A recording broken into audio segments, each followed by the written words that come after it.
Is Darth Vader in Star Wars Outlaws? Darth Vader does make several appearances in Star Wars Outlaws story. While these could be construed as cameos, he actually acts as somewhat of an antagonist. Vader is seen criticizing main villain, Silro Barsha, and even threatening him. Later in the story, Vader appears talking to Jaylen Vrax and informing them of Silro Barsha's death, explaining the Barsha had outlived his purpose. Vader never interacts with the player. You can't fight him, as you'd likely easily lose, and there's no cheat code to play as Vader. So Vader does make an appearance, but not for Ling. Riko's assistants, Ank and Gedeek rescue K, who finds out the Trailblazer is now on the Imperial Star Destroyer Revelator. Wanting to rescue ND5, K infiltrates a meeting between Sliro, Jaylen, and Darth Vader.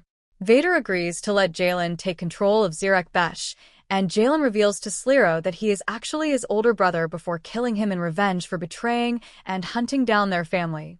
Kay's story becomes even more intertwined with the Empire in the latter part of the game, as it's revealed that Sliro, the person she's both running from and intending to steal 157 million credits in unmarked Beskar ingots from, is none other than Director Barsha of the Imperial Security Bureau, ISB, a character who previously appeared throughout the Crimson Reign comics, although his face was hidden in shadow.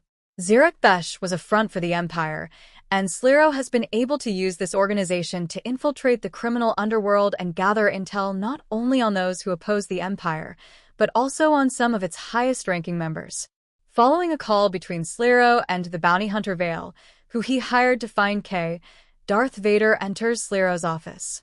While Sliro tells Vader about how Zerek Besh, and therefore the ISB, has infiltrated the criminal underworld and has been able to acquire plenty of information about the rebels, Vader expresses his displeasure, calling Sliro and his operation a failure because they have yet to actually find and capture a single member of the Rebel Alliance.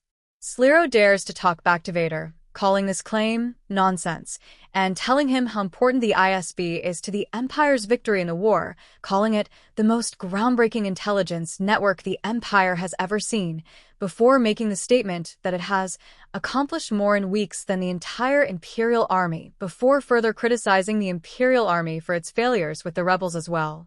Enraged by Sliro's comments, Vader uses the Force to shatter the glass on Sliro's display cabinet and aim the shards directly at the ISB director, threatening him and demanding that Sliro find some rebels. From here, Jaylen, who is revealed to be Sliro's brother and resents Sliro for betraying their family, makes a power play, using the Codex to strike a deal with the Empire to take Zerek Besh from Sliro and also have his brother turned over to him. Vader appears via holocom to accept Jaylen's deal and inform Sliro that he has outlived his usefulness to the Emperor.